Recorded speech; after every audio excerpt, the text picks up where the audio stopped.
Hello and welcome to this week's edition of Behind the Headlines. And on Friday the 26th of July, the 33rd Olympiad will open in Paris, opening the Olympic Games, and we'll see athletes all over the world competing in the French capital to win gold. But in this programme tonight, we shall be discussing the greatest Olympic story of all time, the fierce rivalry between Eric Liddell and Harold Abrahams at the 1924 Olympic Games in Paris, and made famous by the incredible film Chariots of Fire. And we'll be discussing what is the legacy of Eric Liddell today as we mark the 100th anniversary of him winning gold and a world record in the 400 metres in Paris in 1924. Good to see you, Reagan. And it's great we can do a sporting topic, particularly as we know that our media will start to have that Olympic fever as we count down to the 33rd Olympiad in Paris. And believe it or not, as we unpack the incredible story of Eric Liddell and him winning gold at the Paris Games over 100 years ago. And I was saying just before the programme, there are not many athletes, there are not many sporting heroes that you still know his name and their legacy still continues 100 years later. Of course, you've got Jesse Owens in 1936 Olympics. A bit nearer time, you have Muhammad Ali, the boxer, the likes of Pele. But really, Eric Liddell's story goes far beyond all of them. There are names that really stand out, and I'll add to that. In the United States, you have someone like Babe Ruth, who is a pop icon to this day, of the United States baseball scene. But very few people can claim to be remembered so long after the exploits which they participate. Even some of those individuals that we are looking at celebrating, people who are breaking records, I'm not even sure that some of those world record breakers in recent years will have that same legacy going down in the next 100 years as Eric Liddell. He will still be remembered, and I believe a lot of that is not only because of the sporting exploits, but because he was a man of integrity, a man of principle, and the spiritual element of how he lived his life and even how he died his death. No, absolutely. I suppose as well, I mean, we did cover this for the Tokyo Olympics back in July of 2021, but I thought it was really important, particularly as we're now 100 years on from that incredible day back on the 11th of July, 1924, where Eric Liddell, against all odds, broke the world record and won gold for Team GB. But I think it's the fact that he also then had an incredible life as a missionary in China, where he died in a Japanese concentration camp just a few days before the end of the Second World War, that he gave his life up for the Chinese people. And just as he's very much like a folk hero up in Scotland, and he's a national treasure in Scotland, and the Scots should be so proud to have someone like Eric Liddell coming from Scotland. But he was also absolutely loved and adored by the Chinese. And what was really nice actually recently is they did a tribute to Eric Liddell at the big concert hall, Alexander Palace, where they have the proms. No, it's not Alexander Palace. Royal Albert Hall. Royal Albert Hall, that's one. I have been there, which is fabulous. But to have a whole evening dedicated to Eric Liddell and his life and his testimony and the impact that he's had 100 years later, it's just incredible. My brother sang in the choir there at that recent prom praise event, along with the All Souls Orchestra and choir. It was fantastic. And, I think it's just very, very special that we're able to mark his legacy, and that it's not just, I don't believe if it was just his sporting heroics, we would be celebrating, or that he would have even been given that much thought. What's interesting though is, Simon, at the time, he took a massive risk, even though he had so many credits to his name, even though he had so many plaudits, he had broken so many records. He was a proper all-rounder as an athlete: cricket, rugby, football, as well as athletics, both cross-country and track. Just did everything. He resolved and recognized his first calling was to China. God had called him to be in China as a missionary, and that's where he was going to go as soon as the Olympics were over, more or less. And yet he recognized that God had created him to run as well, and that he would say something as powerful as, "When I run, I feel God's pleasure." He would give his all in every race he ran, but he was criticized because of a point of principle. He wouldn't run on the Sunday. He wouldn't run on the Lord's Day. No, absolutely. I mean, personally, when we look at kind of heroes of the faith, I've got to say that Eric Liddell was a huge hero of mine growing up. So I was into athletics. I did a lot of running. Before I was into football, but I wanted to improve my speed. So I kind of took up running. And then as a Christian as well, when I was 14, I first read his biography when I was 12. And that's before I saw the film Chariots of Fire. And there's something about his life and his biography that has had a huge impact on me. I then decided that I'm going to compete for my school and what have you, and ran for my county once. I wasn't going to run on Sundays because I want to follow in the same footsteps as Eric Liddell. And if Eric Liddell didn't run on a Sunday, then why should I? I got a bit of ridicule for at school, but I actually quite enjoyed that. I always like to go against the crowd. I never want to follow the crowd. So to have him as a kind of a hero of the faith, someone that you can look up to, someone that you can draw inspiration from, is incredible. But let's just remind ourselves a little bit of his story. So I'm just going to go through this one. So we're looking back 100 years to the Olympic final in the 400 meters that took place on the 11th of July 1924. And what we see also that the Paris Olympics were dominated by two British athletes. Eric Liddell, who was the stronger of the two, against Harold Abrahams. Harold Abrahams was Jewish. His father came from Lithuania with nothing, escaped the pogroms in Russia, and then established, worked his way up through banking. And his son there, Harold Abrahams, spent all his time at Cambridge University fighting against anti-Semitism and anti-Semitic prejudice while he was at university. And he wanted to be Olympic champion, but he was definitely number two. We also see that Eric Liddell was born in China, as Reagan said, to a Scottish missionary family.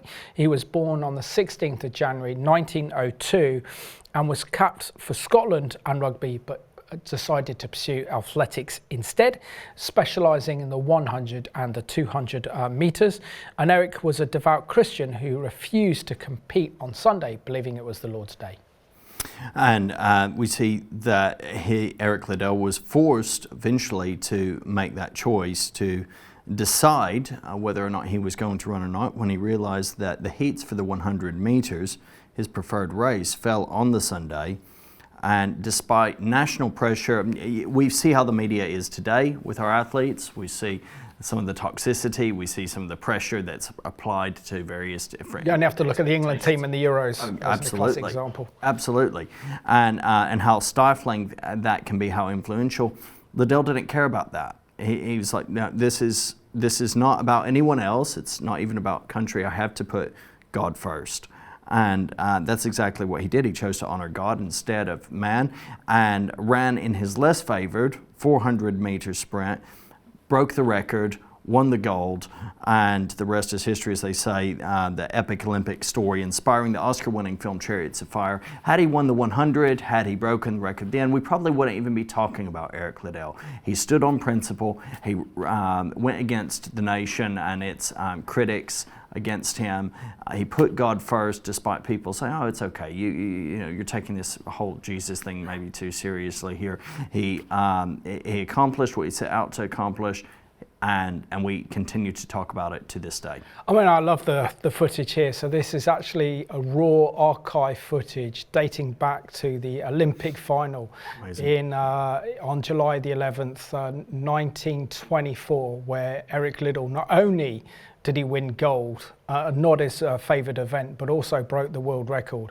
And what's so interesting about that as well is that no British athlete has ever won the 400 metres gold since. Yeah. And you kind of feel that that is something close to God's heart. I think we have a prospect who could just do that at the Paris Games in 1924, and I think it would be so fitting if, I think his name's Hudson, I can't remember his first name, but if he won the 400 metres, the first British athlete to win the 400 metres since Eric Liddell 100 years ago, again in Paris, would be something incredibly special. But I think when we discuss the name Eric Liddell, his life, his legacy, this is someone who his whole life has been devoted to service. His whole life has been devoted to others. And you were talking about the pressure. Not only did he have media pressure then from the newspapers and the journalists for him not competing on a Sunday, he was the British hope to win the 100 metres in Paris. But he had pressures from the king, and also from the athletic establishment. And I think the whole nation effectively turned against him, saying that he should put King first, God second, despite the fact that 100 years ago, Britain was more of a Christian country than it is today. Christian values predominated the main kind of culture of the day, and yet still in that climate we see here Eric Liddell essentially being demonized and pressured to change his mind and to actually compete on a Sunday. Well, Thursday, the 11th of July, marked the 100th anniversary of that 400-meter race, and we are marking it with the 100th anniversary of the Paris Olympics, again being held in the French capital this coming Friday. We see it will be held there for the third time in Olympic history. No, you're correct. It's going to be interesting to see, will the 400 meters be won by a British athlete again, or is this something that's protected and kept for Eric Liddell throughout posterity? In 3 weeks, I think. We shall see if the story goes on. But Eric Liddell's story begins in China when he's born to Scottish missionary parents. He had a rich heritage. He was born on the 16th of January of 1902 in Tientsin, northern China. In 1908, he was only 6 when his parents sent him and his older brother back to Britain, where they would attend Eltham College in Blackheath, boarding school for children of missionaries. And in 1920, he joined his older brother Robert at Edinburgh University, where he started his degree in BSc Pure Science. It was at university that Eric would excel at sports, representing the university in athletics in the 100 meters and 200 meters, respectively, going on to compete for Scotland, not just in athletics, but in a range of other areas, including rugby. He was a very fine rugby player. I believe, I'll have to look again at some of the charts, but I believe some of his records still stand. He would later go on to play 7 internationals for Scotland, and would eventually give up playing rugby so he could focus on his running. His ambition to reach the 1924 Olympic Games in Paris. He became known as the fastest runner in Scotland, and his athletic achievements would be reported across the country, raising expectations that he would be an Olympic champion. Glasgow Students Evangelistic Union approached Eric to speak at their meetings because he was a deeply committed Christian, and his fame would attract large crowds to hear him share the gospel. And as he continued to become a household name in Scotland for popular reasons, so he also used this very actively to any opportunity he got to proclaim the gospel. He was a bit shy though. He was very shy. He was. So he needed a bit of encouragement to actually go on, use his fame, as it were, to the opportunity then to spread the gospel. He's also is now only the last couple of years in the Scottish Rugby Hall of Fame, and he's been added to that list as well. So in terms of being a sporting giant, he's certainly a sporting giant in Scotland. Well, back in 2016, I recorded a tribute to the great man and the great Christian that is Eric Liddell, that talks about his life, his success at the 1924 Olympic Games in Paris 100 years ago, but also the incredible job that he did as a missionary and bringing so many people in China to faith in the Lord Jesus Christ. And this is the legacy of Eric Liddell.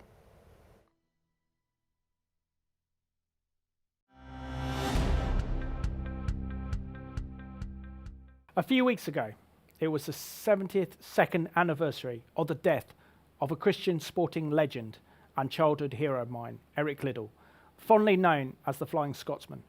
Eric was famously known for his success at the 1924 Olympic Games in Paris, and his story was brought to the big screen by the Oscar-winning film Chariots of Fire.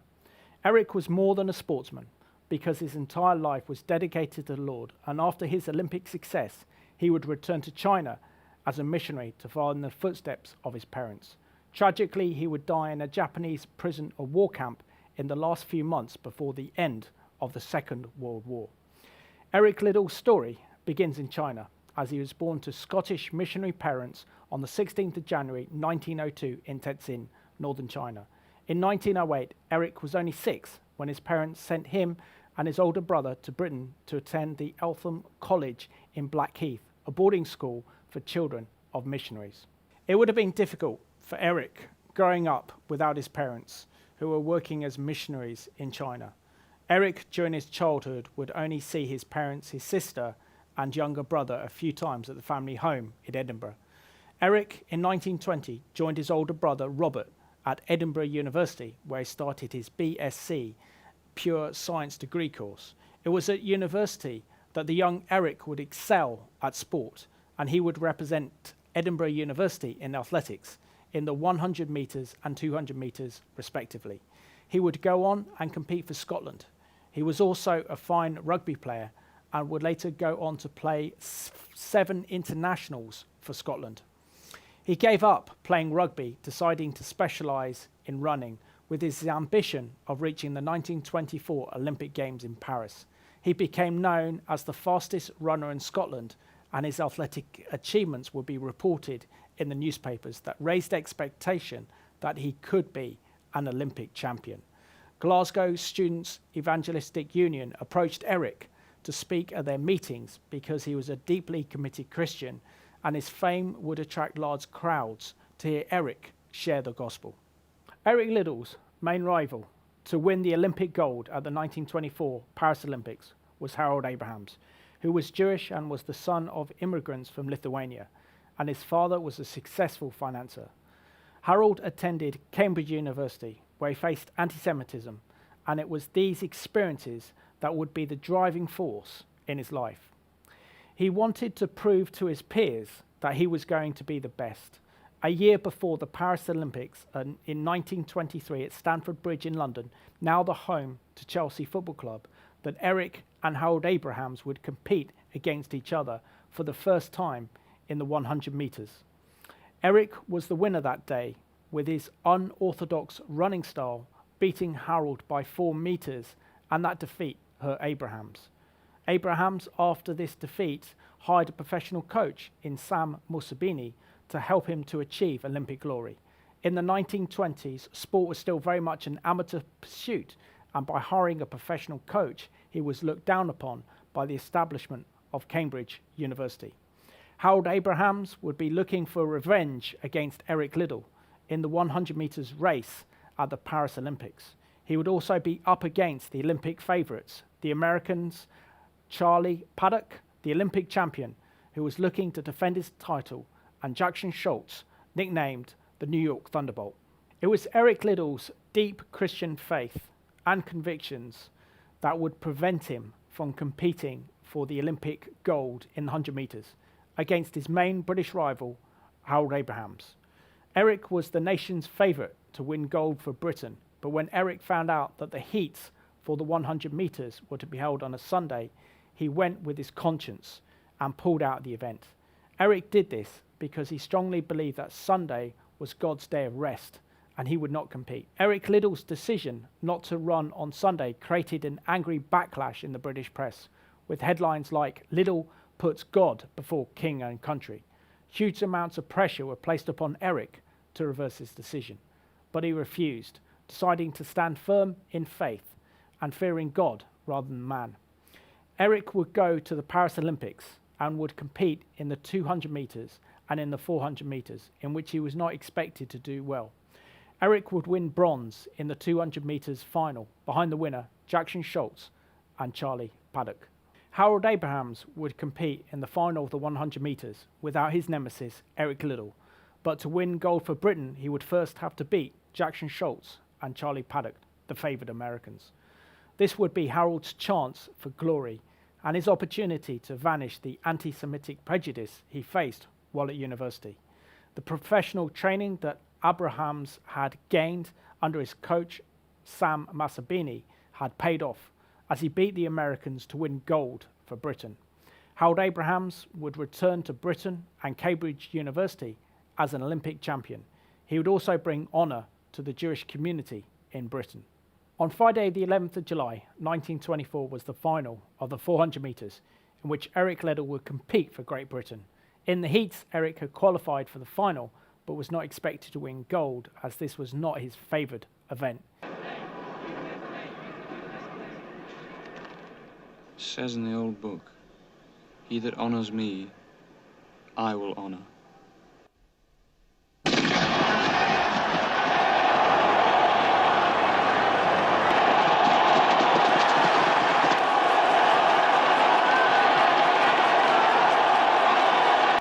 I believe God made me for a purpose, but he also made me fast. And when I run, I feel his pleasure. Against all odds, Eric won gold for Britain and broke the Olympic and world record in the process. The Lord honoured Eric that day in the final for the stand that he made for him because he was not seeking his own glory but God's glory. He demonstrated his strong faith in the Lord by not competing on Sundays, and God rewarded him with a gold medal and a world record. Eric said of his success in winning gold, "The secret of my success over the 400 metres is that I run the first 200 metres as hard as I can. For the second 200 metres, with God's help, I run harder." The Scottish newspaper reported Eric Liddell's success in the following way. "The Union Jack flew in proud majesty over Columbus Stadium today, the 400 metres, which resulted in a great victory for Great Britain. The brilliant running of E.H. Liddell, the Edinburgh University sprinter, was responsible." There was a gasp of astonishment when Eric Liddell, one of the most popular athletes at Columbus, was seen to be a clear 3 yards in head of the field at half the distance. Nearing the tape, Finch and Butler strained every nerve and muscle to overtake him, but could make absolutely no impression on the inspired Scot. With 20 yards to go, Finch seems to gain a fraction, but Liddell appeared to sense the American, and with his head back and his chin thrust out in his usual style, he flashed past the tape to gain what was probably the greatest victory of the meeting so far. Certainly there has not been a more popular win. The crowd went into a frenzy of enthusiasm when it was announced on the loudspeaker that once again the world record had been gone by the board. This remarkable achievement confirms the view that the quarter mile is Liddell's best distance. Eric would later say, following this success at the Paris Olympics, "It has been a wonderful experience to compete in the Olympic Games and to bring home a gold medal. But since I've been a young lad, I have had my eyes on a different prize. You see, each one of us is in a greater race than any I've run in Paris, and this race ends when God gives out the medals." A year after his Olympic success, Eric in 1925 will return to northern China as a missionary to follow in the footsteps of his parents.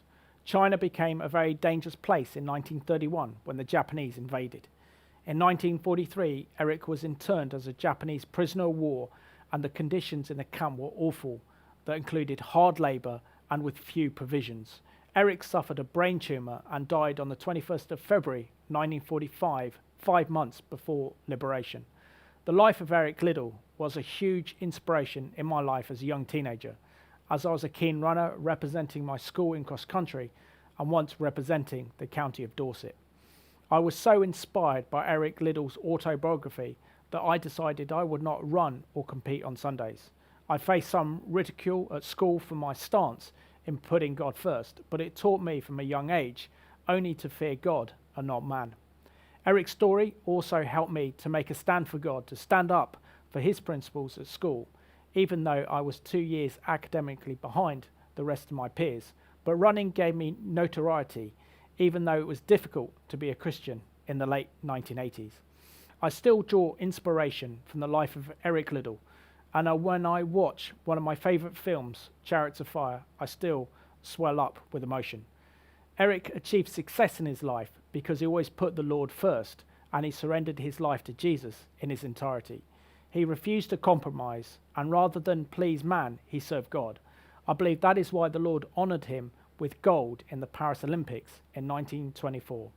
I believe that today, God is looking for young men and women who are willing to abandon their lives over to Jesus completely and surrender their lives to him so that he can use their lives as his amazing testimony in this dying world, just as Eric Liddell did in his day.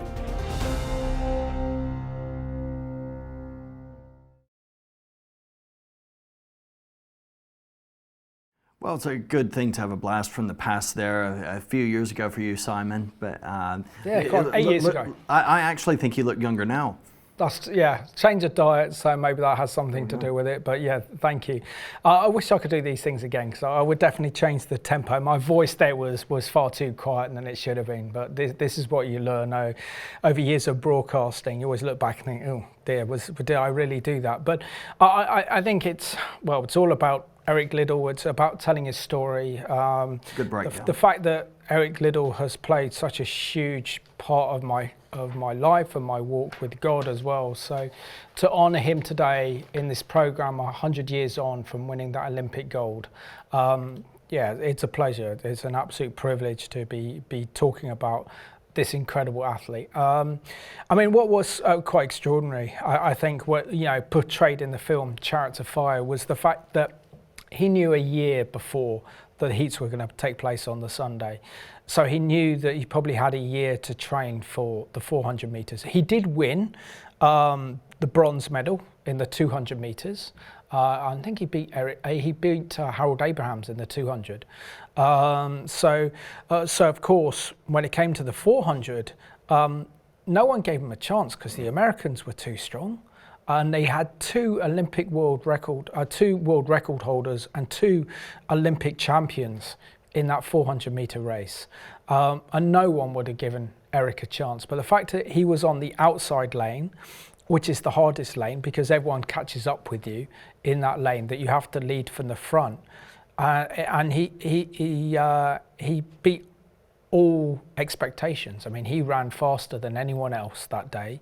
And I believe it was very much, as you see in the film, where Jackson Schultz, who would have been his competitor in the 200 metres and the 100 metre respectively, gave him a note from Deuteronomy saying, those who honour me, I shall honour.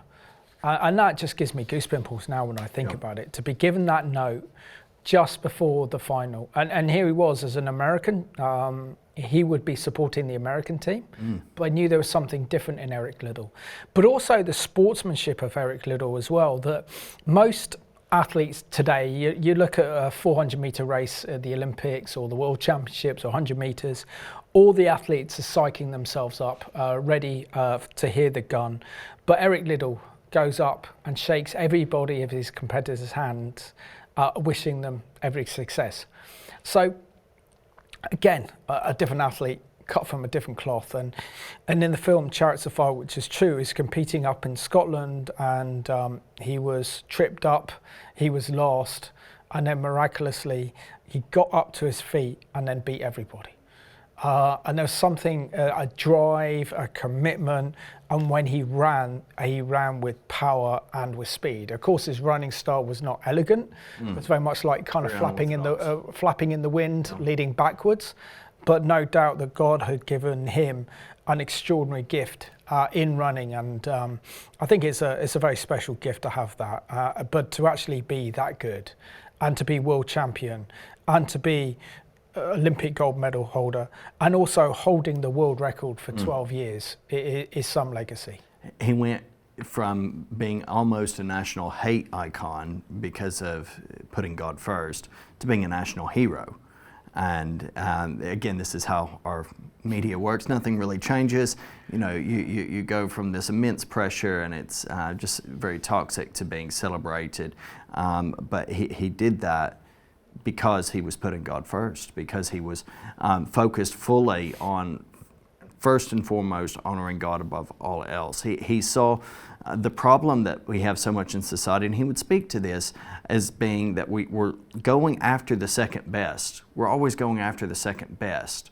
God is the first. He should be the first, but we've taken what's second best, those things, some of which are good, some like running in the Olympics, and we've made that the priority, making that an idol in place of God, rather than putting God first and seeing how he works in and through everything else. Eric would say of his success in winning the gold that the secret of it over the 400 meters is that I run the first 200 meters as hard as I can. Then for the second 200 meters, with God's help, I run harder. The Scotsman newspaper reported Eric Liddell's success in the following way. The Union Jack flew in proud majesty over the Clum's stadium today for the only final down for decision, the 400 meters, which resulted in a great victory for Great Britain. And the brilliant running of E.H. Liddell, the Edinburgh University sprinter, was responsible.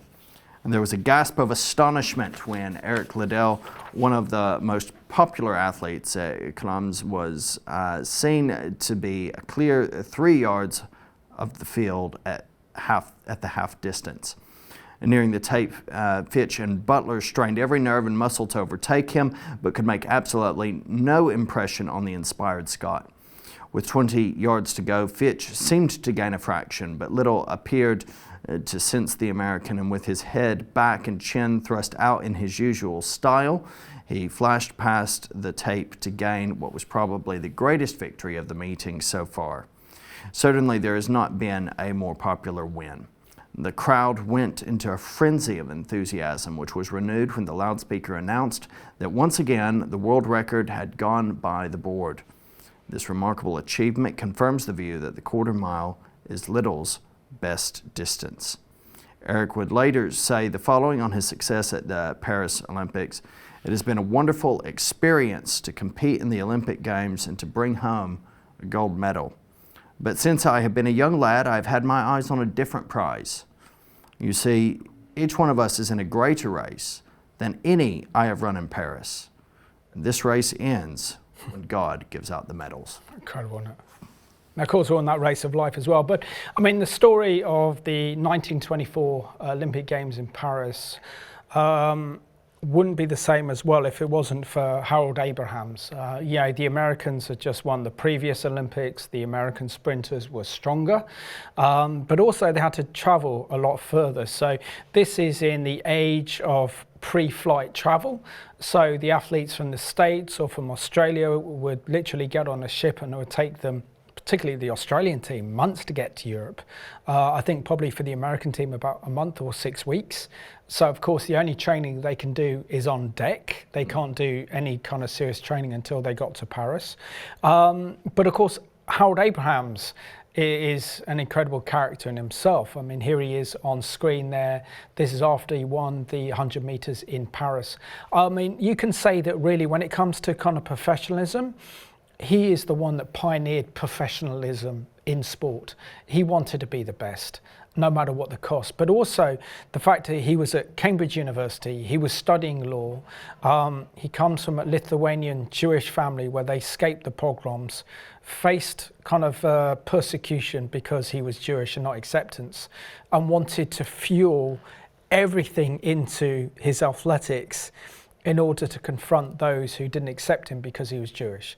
So again, we see that kind of anti-Semitism was Harold Abraham's driving force. And of course, then he partnered with the famous coach Sam Masabini, and then kind of took the Olympic Games by storm in Paris 1924 and won gold for Team GB. And it's an incredible story because these two were great rivals. And if it hadn't been for the fact that heats were on the Sunday for the 100 metres, then it would have looked like Eric Liddell would have gone against Harold Abrahams, and possibly then we could have seen one of the greatest ever 100-metre race in history. I mean, there had been a meeting of the two a year before the Olympics in that exact same race. It was at Stamford Bridge, now the home of Chelsea Football Club. It was in a AAA meeting, and Eric Liddell and Harold Abrahams competed against each other for the first time in the 100 metres. Eric was the winner that day, beating Harold by 4 meters. And it's shown in Chariots of Fire. I mean, it's a cataclysmic moment when he loses, having up to that point rarely, if ever, lost before. He can't handle it and falls into a disturbed depression over it, and seeks out another coach, and strives to excel, but then eventually, the opportunity, it looks like, will come the following year in the Olympics, and Eric is not running in that race after. Absolutely. So for those of you who love sporting statistics and times, so we see that Harold Abrahams in 1924 won the 100 metres in 10.6 seconds, beating the favourite Olympic champion, Charlie Paddock. We also see that his would-be chance was an opportunity then to show the world what a Jewish person could do. Harold also won silver in the 4 times 100 metres relay. Harold Abrahams would return to Britain and Cambridge University as Olympic champion, and would also bring honour to Britain's Jewish community. He reported for the BBC at the 1936 Olympic Games in Berlin, which would have been horrific for him. Harold was awarded the CBE in 1957, and he was also chairman of the British Athletics Association from 1968 to 1975, and died in 1978. I mean, to be a commentator, a Jewish commentator at the Berlin Olympics in 1936, with Hitler's, with the rise of Nazism and fascism, knowing the hatred that we saw in Nazi Germany, and to be there knowing that you are Jewish and you're a Jewish commentator, seeing what's happened to your fellow Jews in Germany must have been quite something for him. Truly disturbing, and yet a real display of strength, as it was for many of the athletes, Jewish, Black, alike. This was something very, very challenging, and it was simultaneously wonderful to see the success and the strength of so many who went against that evil Nazi ideology in their participation in that time. Absolutely. So this is what the Scotsmen say about Eric Liddell and the 100th anniversary of Eric Liddell winning gold at the Paris Olympic Games in 1924. So they say that the Flying Scotsman, Eric Liddell's 100 years on from his Olympic gold in Paris. It was 47.6 seconds on the athletics track in Paris that is still remembered exactly 100 years on. Now, the life and times of the Scottish sportsman Eric Liddell is being celebrated in Edinburgh this summer to coincide with the anniversary of his unforgettable victory in the 400 metres at the Paris Olympics in July 1924. A new exhibition which brings Eric Liddell's personal effects and mementos will go on show at the Scottish Parliament's main hall on July the 25th. So if you are in Scotland and you're in Edinburgh, definitely worth a visit to the Scottish Parliament to see their dedication to one of their greatest sons, Eric Liddell. Of course, he also served as a Christian missionary, and his achievements would go on to inspire that film, Chariots of Fire, which was really quite an amazing film in many ways. A beautiful soundtrack, but very definitely a soundtrack that is memorable, that people will recognize whether they've seen the film or not. Multiple Oscar winners. as well. The exhibition, which is ongoing in Edinburgh, has been mounted by the Eric Liddell 100, which is an organization set up to celebrate the legacy of the track star and the values the sportsman held dear. Those values, passion, compassion, and integrity, applying not just to sport but to life itself, according to John McMillan, the CEO of the Eric Liddell community. He says, all of our partners involved in this initiative spent a significant amount of time considering what Eric Liddell would have wanted and how important it is that we reflect him in our endeavors. We believe that any individual can make a positive impact in the world if they approach the challenges they face with passion, compassion, and integrity, which are our 3 values for the Eric Liddell 100. We hope everyone who visits the exhibition leaves feeling uplifted, inspired, and motivated to live life with these values in mind. He was capped for the Scotland international rugby team 7 times, was one of rare few who had his cap reissued. Liddell was inducted into the Scottish Rugby Hall of Fame in January of 2022. Alison Johnstone, MSP presiding officer of the Scottish Parliament, said the exhibition was a powerful reminder of Liddell's legacy, saying, "We're delighted to host this exhibition at the Scottish Parliament, which celebrates the significant achievements of Eric Liddell, but also serves as a powerful reminder of his legacy. It seems particularly relevant as Olympians from across the world prepare to compete in Paris. The Scottish Parliament is delighted to provide a platform for sharing his inspiring story with thousands of people who visit us this summer." Well, I mean, if we see, for example, the fact that Eric Liddell was such a strong Christian, he put his Christian convictions before anyone else. And here we see a time where Christians are being cancelled in politics, not only in Scotland, but throughout the United Kingdom and in the Western world. We see there the Scottish Parliament is actually honouring Eric Liddell and everything that went with it. So you can't take the gospel out of Eric Liddell because it's such an integral part of him and it's such an integral part of his story that you can't escape that. And I think that's why, as we saw the poster there for Chariots of Fire, it just resonates. That story is the power of God at work, the principle of how if you put God first, He will honour you, and of course then the triumph of not only winning gold but also setting a new world record that wouldn't be broken for 12 years is nothing less than absolutely extraordinary. It's inspirational, and it's not down to the human heart, or it's not as kind of humanists like to see this is the best of humanity. No, this was a man whose life has been shaped by God because he surrendered his life to God from an early age. I think what Eric would have most wanted, and this is the concern of many people, they say from Eric Liddell 100 and elsewhere, it's not so much for people to be in awe of who he is or in awe of his achievements, but in awe of the God who he served. That's what he cared most about, not for people to be inspired by the power of the human spirit manifested in him, but rather the power of the Holy Spirit that was working in and through him. That's what sets Eric Liddell apart.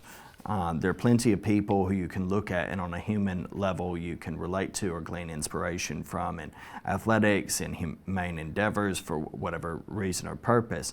But the difference with Eric Liddell, who has been surpassed by many in terms of some of the records, in terms of the achievements, in terms of medals, but he's not been really surpassed by terribly many in regard to the lasting legacy.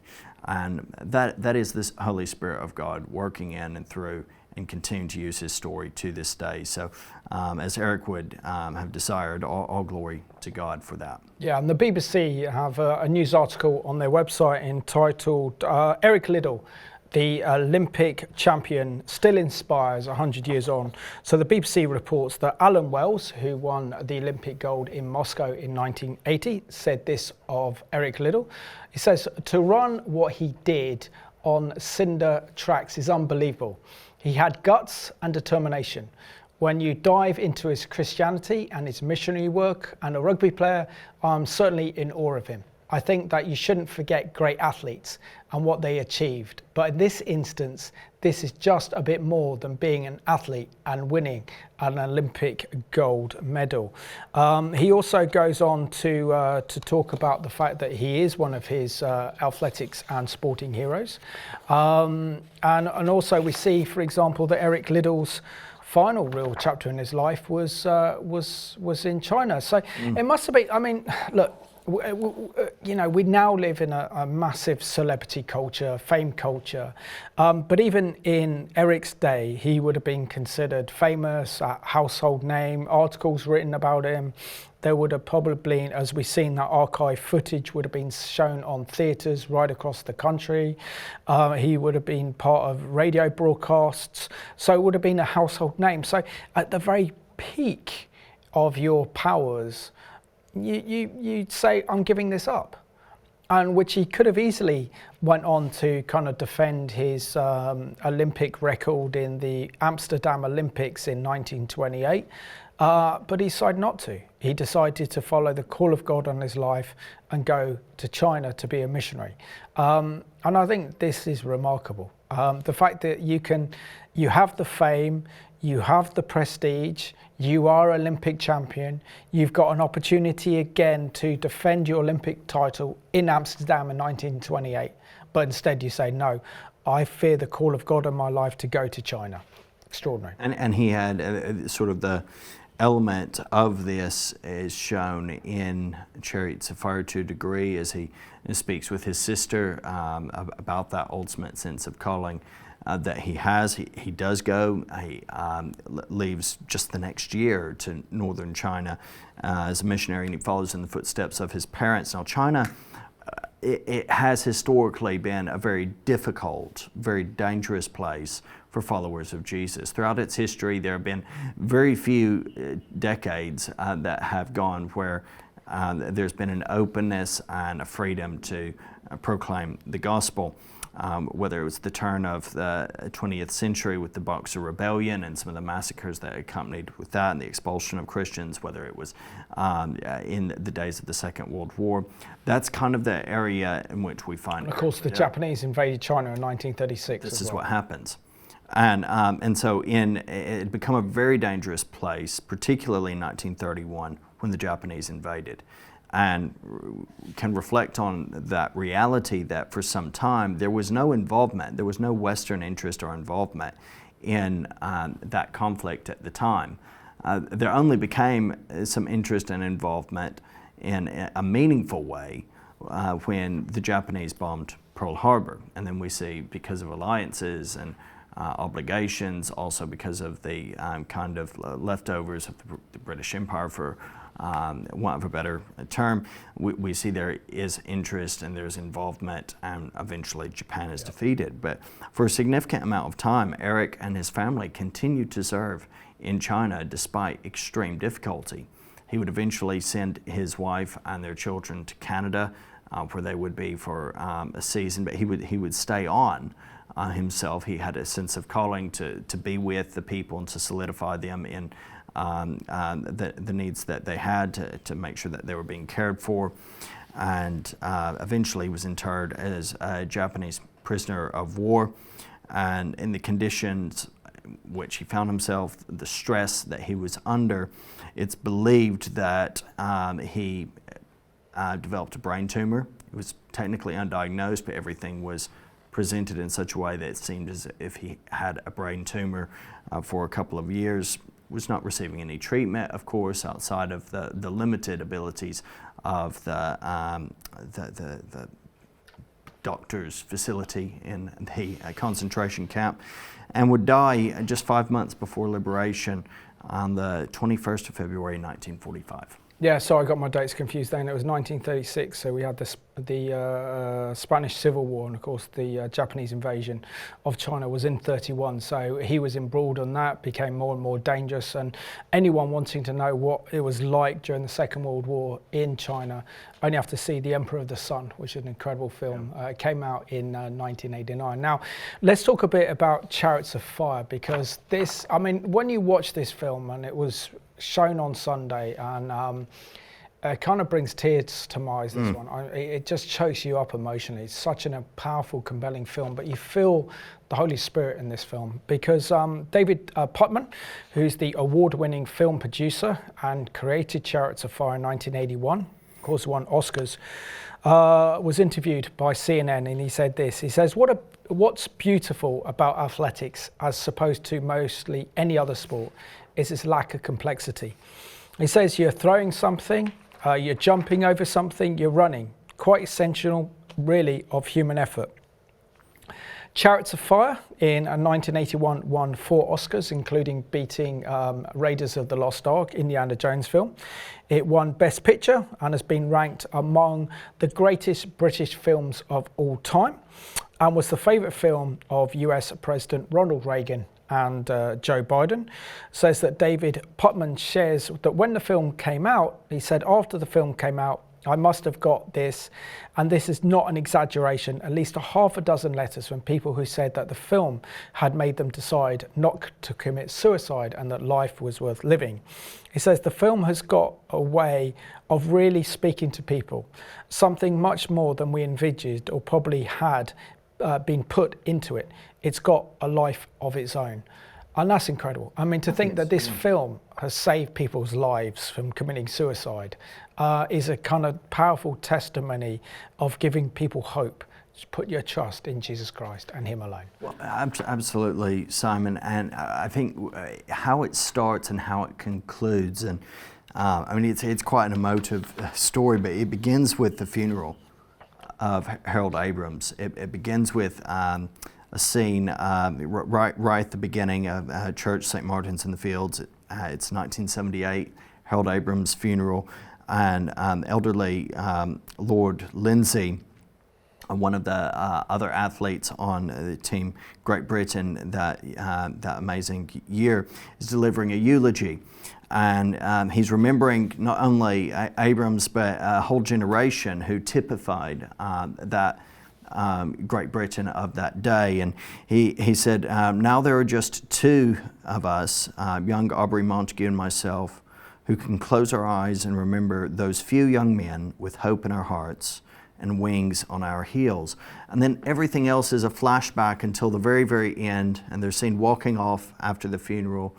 And it's just incredibly moving how they recognize the battle that Abrams had himself as a Jewish man, and just that even they're recognizing, of course, all of the others like Liddell, the trials that they had to overcome, but how they did it, they finished, and God was glorified in that. And so when people are going through tough times, to recognize that the trial that you're in at the moment, the hurdles that are in front of you at the moment, the pushback, maybe it's a massive critique from others like Liddell, on the verge of becoming a national pariah. Maybe it's the hate of people because of who you are, like the Jew hatred against Harold Abrams.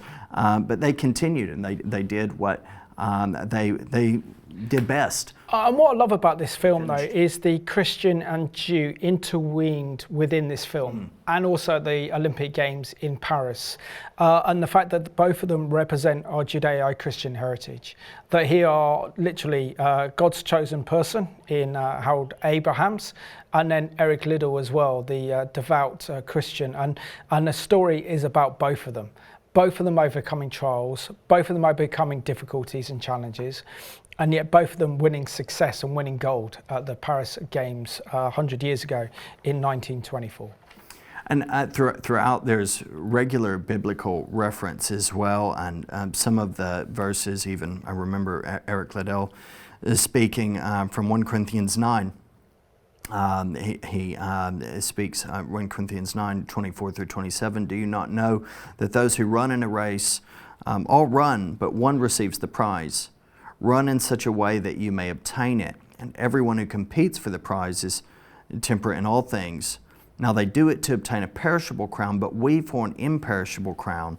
Therefore I run thus, not with uncertainty. Thus I fight, not as the one who beats the air, but I discipline my body and bring it into subjection, lest when I have preached to others, I myself should become disqualified.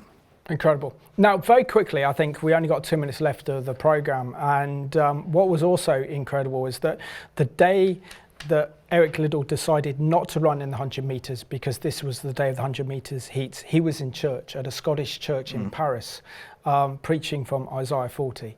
So as a fellow preacher, what do you think of Eric Liddell? The day that he decided not to run, he was in the church, he was in the pulpit giving a sermon.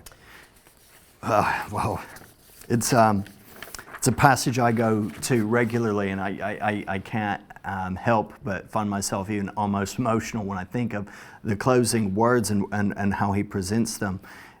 Young men shall grow weary and fall exhausted, but those who wait on the Lord shall renew their strength. They shall mount up as with wings like eagles, and they shall run and not weary. They shall walk and not faint. That's the hope that we have. And in his life and in his death, through it all, Eric Liddell had that recognition, the beauty of those words that were there. I believe they influenced his saying, "Circumstances may appear to wreck our lives and God's plans, but God is not helpless among the ruins. God's love is still working. He comes and takes the calamity, uses it victoriously, working out his wonderful plan of love." Amen. Great doing a program with you, Reagan, and thank you for watching this program at home that's dedicated to the incredible athlete that is Eric Liddell, as we mark the 100th anniversary of his incredible success against all odds in the 1924 Olympic Games in Paris. Let's follow his examples, follow his lead. So thank you for watching Behind the Headlines.